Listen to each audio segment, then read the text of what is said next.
Assalamualaikum warahmatullahi wabarakatuh. Perkenalkan, nama saya Adam S dengan NIM 1904 01 99.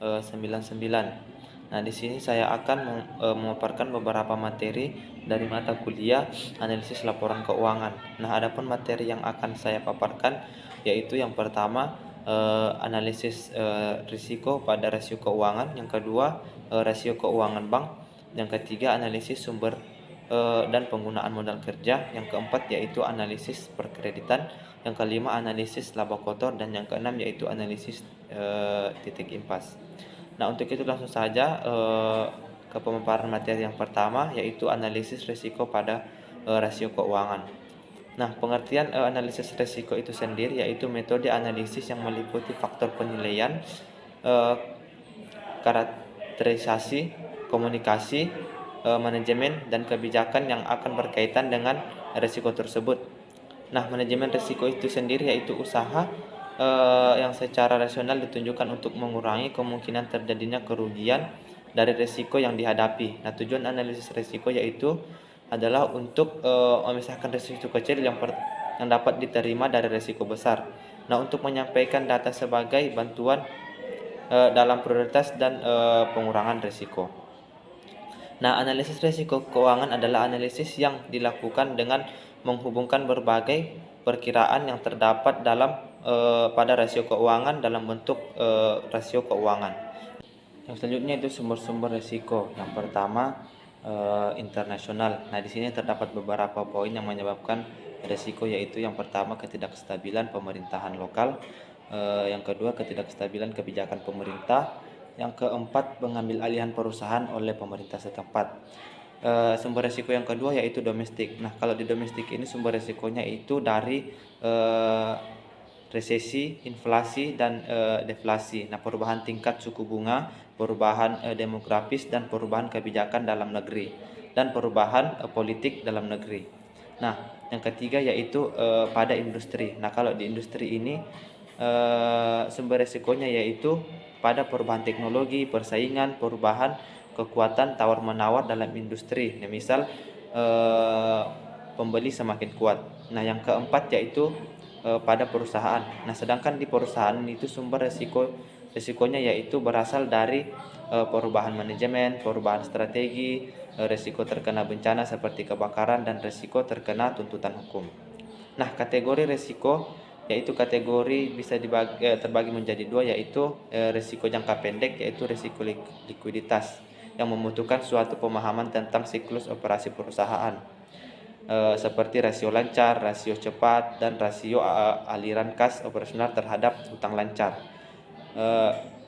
Yang keempat yaitu aktivitas modal kerja. Nah, yang kedua yaitu resiko jangka panjang. Nah, resiko jangka panjang atau solvabilitas jangka panjang digunakan untuk mengukur kemampuan perusahaan dalam memenuhi pembayaran bunga dan angsuran pinjaman atas utang jangka panjang untuk memenuhi kewajiban yang segera jatuh tempo.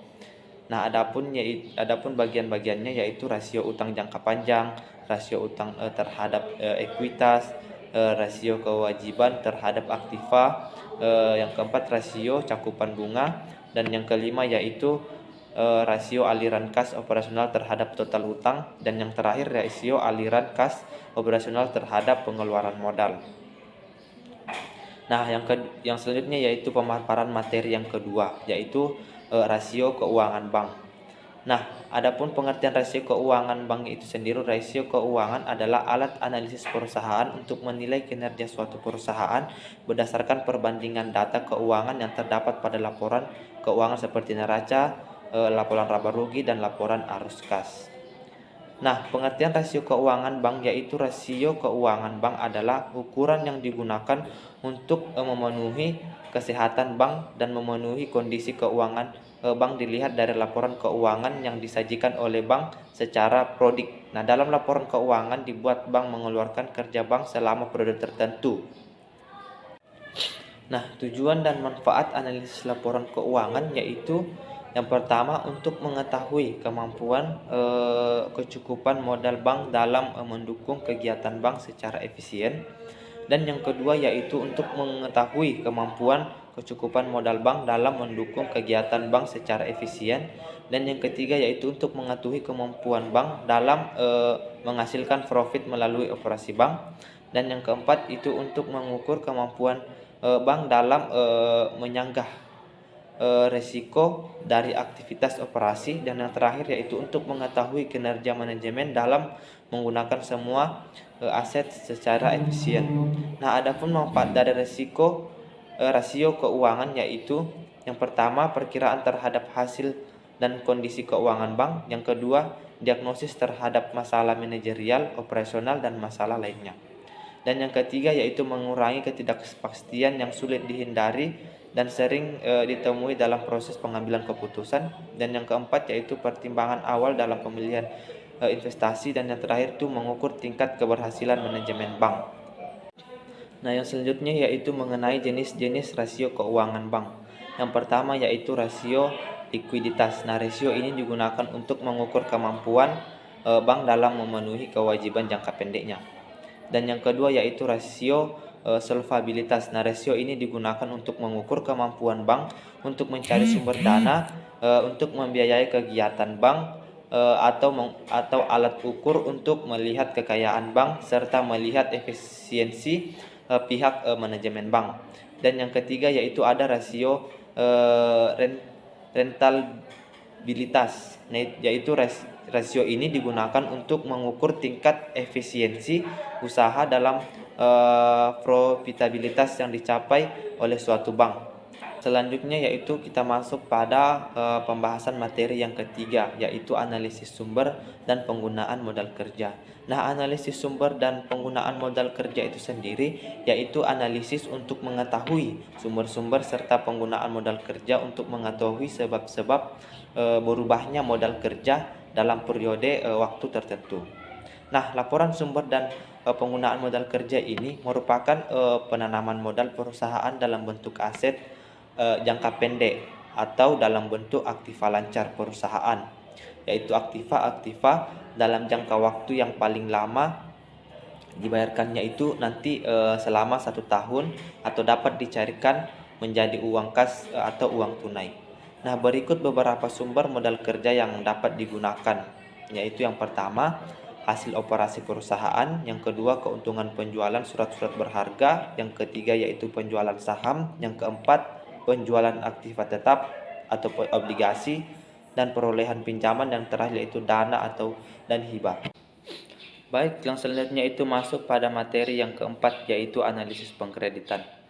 Nah, adapun pengertian dari kredit itu sendiri yaitu penyediaan uang atau tagihan yang dapat disamakan.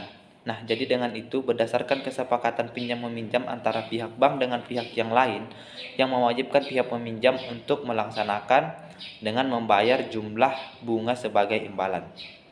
Nah, adapun maksud dan tujuan kredit itu sendiri yaitu untuk memberikan pelayanan kepada masyarakat, pemerintah, dunia usaha ataupun perorangan dengan maksud dan tujuan yaitu mencakup skop yang luas dan ada dua fungsi yang saling berkaitan, yaitu yang pertama profitability, yaitu tujuan untuk memperoleh hasil dari kredit yang berupa keuntungan yang diteguk dengan hasil pemungutan bunga. Yang kedua yaitu safety yang diberikan harus benar-benar tercapai tanpa hambatan yang berarti. Nah, tujuan kredit berarti tidak lepas dari falsafah yang dianut oleh suatu negara, karena pada dasarnya tujuan kredit didasarkan pada usaha untuk memperoleh keuntungan sesuai dengan prinsip ekonomi yang dianut, seperti di negara-negara liberal, di mana dengan pengorbanan yang sekecil-kecilnya untuk memperoleh manfaat yang sebesar-besarnya.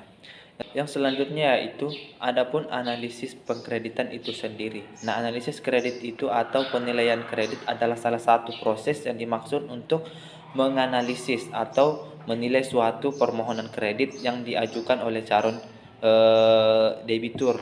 Nah, kredit sehingga dapat memberikan keyakinan pada pihak bank bahwa proyek yang akan dibiayai dengan kredit bank cukup layak atau feasible. Nah, dengan adanya analisis kredit dapat dicegah secara dini kemungkinan terjadinya default oleh calon bunga insur. Nah, kewajibannya untuk melunasi kredit yang diterimanya ataupun angsuran pokok beserta bunga. Baik, yang selanjutnya itu kita masuk pada pemaparan materi yang kelima, yaitu analisis laba kotor. Nah, secara umum pengertian analisis laba kotor adalah analisis yang digunakan untuk mengetahui jumlah laba kotor dari periode ke satu periode, serta sebab-sebab berubahnya laba kotor tersebut antara dua periode atau lebih. Nah, selanjutnya dengan diketahui penyebabnya dapat digunakan untuk memutuskan kebijakan kedepannya yang berkaitan dengan laba tersebut. Nah, untuk melakukan analisis laba kotor diperlukan berbagai data perusahaan. Nah, adapun data yang dibutuhkan untuk melakukan analisis laba kotor adalah yaitu target yang telah ditetapkan, pencapaian hasil laba pada periode tersebut, laba pada beberapa periode sebelumnya. Nah, dalam praktiknya perubahan yang terjadi pada laba kotor disebabkan dua faktor, yaitu faktor penjualan dan faktor harga pokok penjualan. Yang selanjutnya yaitu masuk pada pembahasan materi yang terakhir, yaitu mengenai analisis titik impas. Nah, analisis titik impas ini yang diartikan suatu keadaan di mana dalam operasi perusahaan tidak memperoleh laba dan tidak menderita rugi, atau penghasilannya sama dengan total biaya. Nah, analisis ini juga mampu memberikan informasi kepada pimpinan perusahaan mengenai berbagai tingkat volume penjualan, informasi mengenai biaya yang dibebankan kepada perusahaan, serta memberikan petunjuk bagaimana merencanakan laba perusahaan. Mungkin itu saja yang dapat saya sampaikan, kurang dan lebihnya mohon dimaafkan. Saya akhiri dengan ucapan Assalamualaikum warahmatullahi wabarakatuh.